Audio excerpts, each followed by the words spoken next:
જગતના સ્થૂળ કાનૂને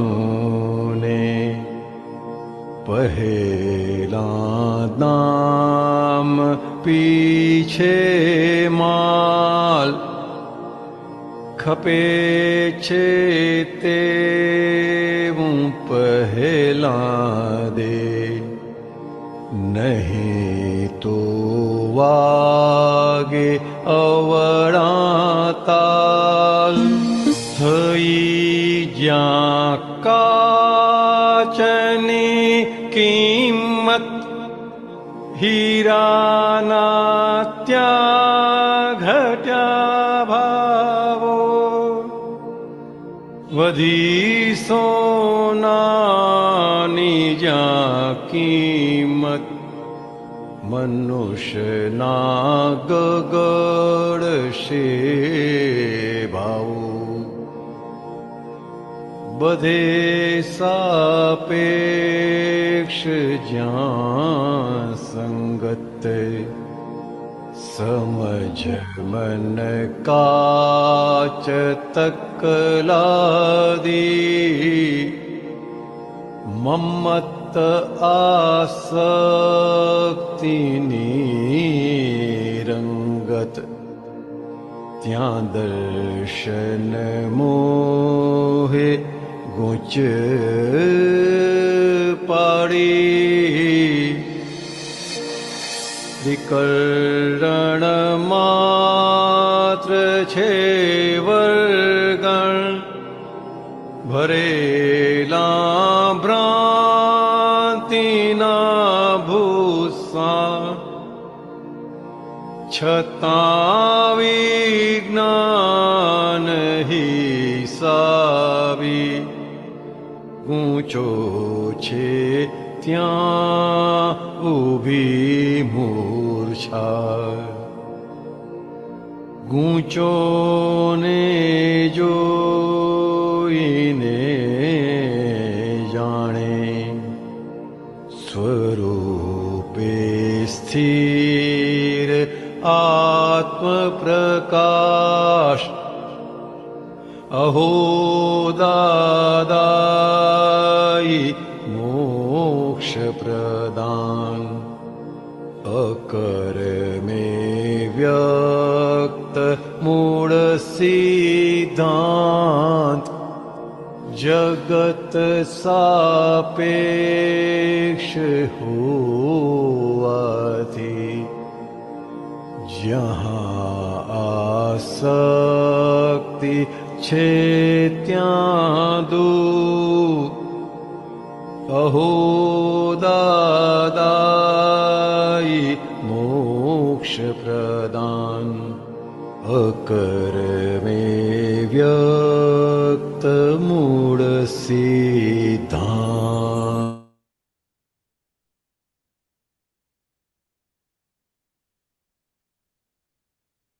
જય સચ્ચિદાનંદ.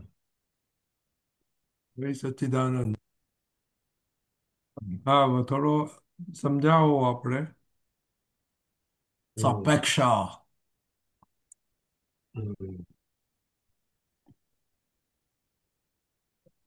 એક જ મિનિટ.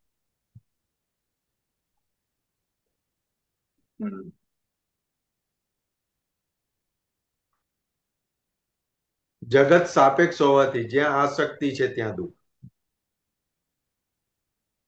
એટલે શું કે છે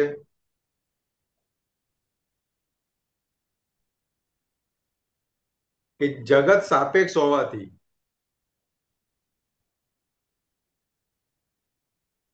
આસક્તિ છે જ્યાં જ્યાં જગત સાપેક્ષ છે છતાં જ્યાં જ્યાં આસક્તિ છે ત્યાં ત્યાં દુઃખ છે. એટલે દાદાએ બહુ સારી ને સિમ્પલ શું કીધું, ઘરની અંદર બધા ભેગા થયા છે એ કોણ ભેગું થયું છે?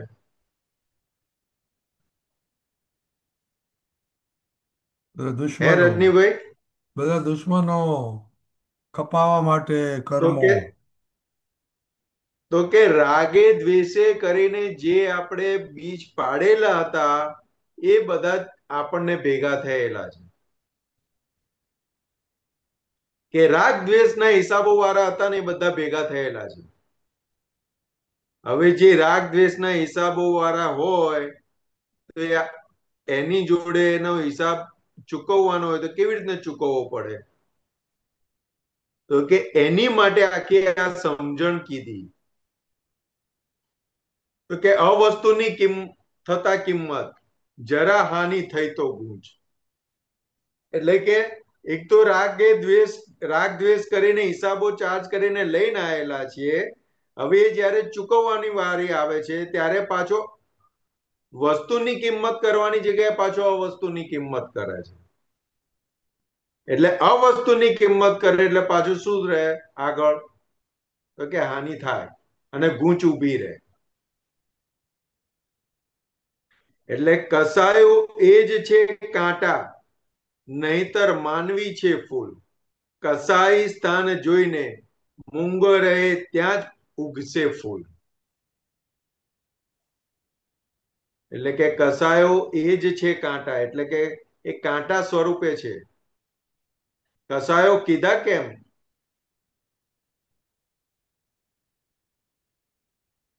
તો કે આત્મા ઉપર ઘાત કરે છે માટે એને કસાયો કીધા. એટલે કે કસાયો એ જ છે કાંટા, નહીતર માનવી છે ફૂલ. જો આ કસાય રૂપી કાંટા ના હોય તો માણસ રૂપી ફૂલ, માનવી છે ફૂલ. એટલે કે કેટલું સુંદર ફૂલ હોય. કસાઈ સ્થાન જોઈને મૂંગો રહે ત્યાં જ ઉગશે ફૂલ. એટલે કે કસાયનું સ્થાન જોઈને મૂંગો રહે ત્યાં જ ઉગશે ફૂલ. એટલે કે આ બધા ફૂલ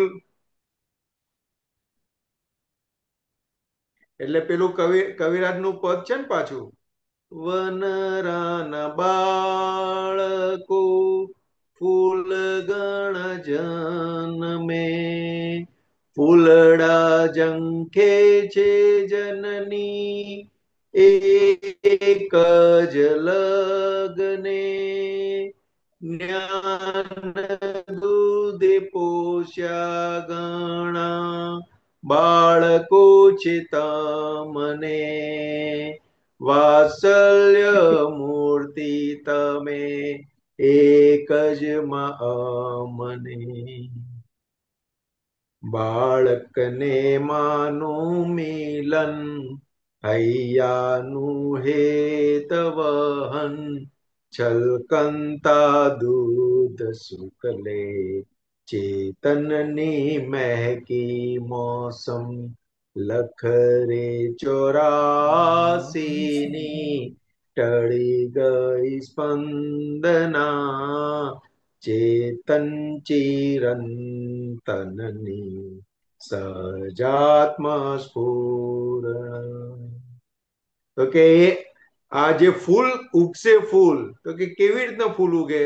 તો કે આવા જ્ઞાની ભેગા થાય ને ત્યારે કસાયના સ્થાનને જોઈને મૂંગા રહી શકાય.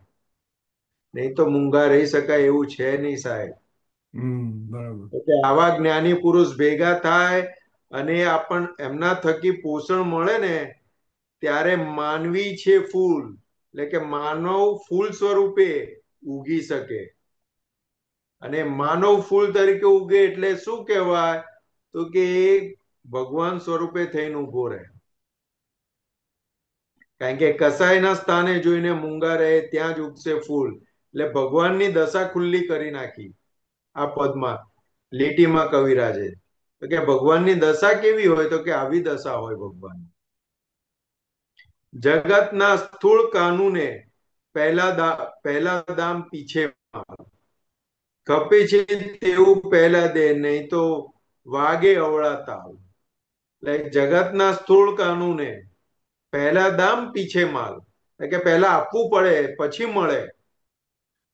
ખપે છે તેવું પહેલા દે, નહીતર વાગે અવળા તાલ. એટલે કે તારે જોઈતું હોય એવું વાલ, નહીં તો અવળા તાલ વાગશે. તારે જોઈએ છે સુખ અને આપે છે દુઃખ, તારે જોઈએ છે માન અને કરે છે અપમાન.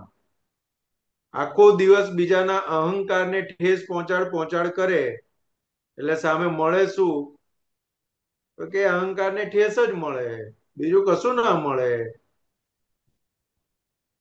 એટલે કે જેવું આપવું છે, જેવું જોઈએ છે એવું પહેલા આપવું પડે.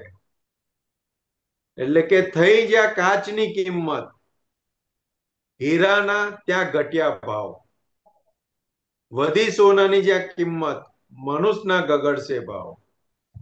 એટલે જ્યાં કાચની કિંમત એટલે કે પૂતગલની કિંમત કરી, હીરાના ત્યાં તૂટ્યા ભાવ. એટલે કે આત્માના ભાવ તૂટી ગયા બધા.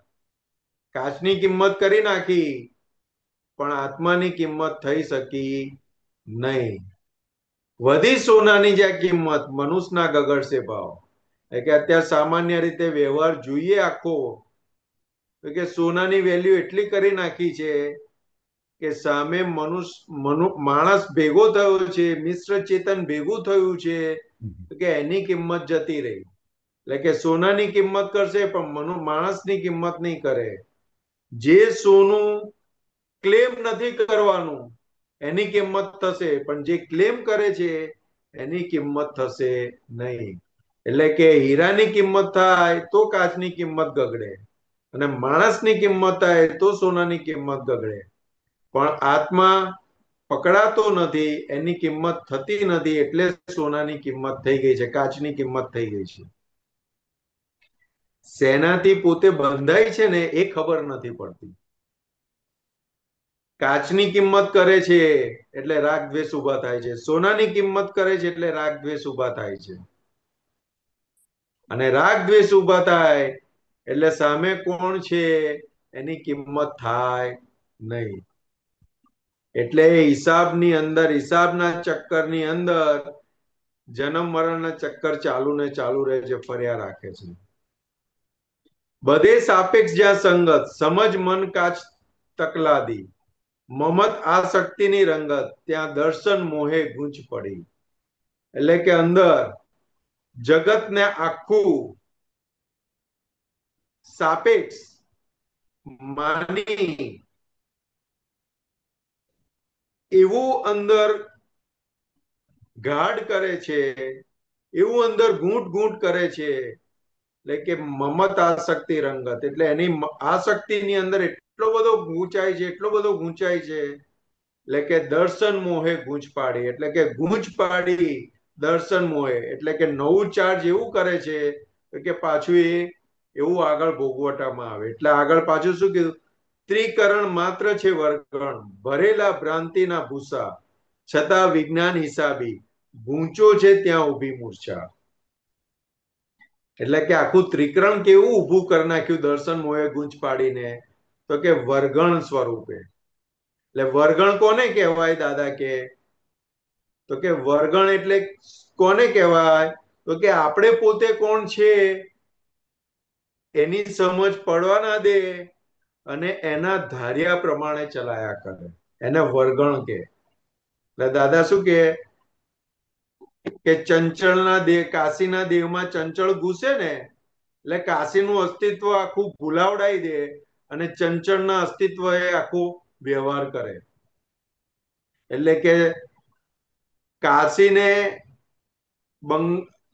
હિન્દી કે અંગ્રેજી કે બંગાળી ના આવડતું હોય, પણ ચંચળને આવડતું હોય ને તો એ ભાષા બોલે. કાશી નોનવેજ ના ખાતી હોય પણ ચંચળ નોનવેજ ખાતી હોય તો એ ખાવાનું ખાતી થઈ જાય.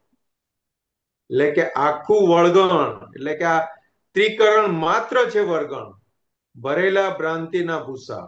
એટલે કે એ ભ્રાંતિના ભૂસા એવા ભરી નાખેલા છે, આ એવી વર્ગણ વળગેલી છે તો કે પોતાનું અસ્તિત્વ જે છે એનું ભાન ભૂલાવડાવી દીધું. હું કોણ છું એનું આખું ભાન ઉડાડી દીધું છે, ભૂલાવડાવી દીધું છે. એટલે આગળ શું કીધું? છતાં વિજ્ઞાન હિસાબી, ગૂંચો છે ત્યાં ઉભી મૂર્છા. એટલે કે મૂર્છા કઈ જગ્યાએ ઉભી રહી છે, પોતે બેભાન કઈ જગ્યાએ થાય છે? તો કે જ્યાં ગૂંચો ઉભેલી છે ને ત્યાં બેભાન થઈ જાય છે, ત્યાં મૂર્છા ફરી વળે છે. એટલે આગળ શું કીધું? ગૂંચોને જોઈને જાણે સ્વરૂપે સ્થિર આત્મ પ્રકાશ, અહો દાદાઈ મોક્ષ પ્રદાન, અક્રમે વ્યક્ત મૂળ સિદ્ધાંત. તો કે આ અક્રમના સિદ્ધાંતે કરીને ચલાશે ને ત્યારે આપણું કામ થશે. એટલે બહુ મોટો પુરુષાર્થ છે આજ્ઞા દ્રષ્ટિનો. એ આજ્ઞા દ્રષ્ટિનો પુરુષાર્થ જેમ જેમ મંડાશે ને એમ એમ આખું પોતાપણું છે, જગત સાપેક્ષ છે, એટલે જગત સાપેક્ષ એટલે કે મન વચન કાયા એ સાપેક્ષ છે આપણને ખબર પડશે. બહુ સરસ. બરાબર. બહુ સરસ. હવે આપણો હવે ટાઈમ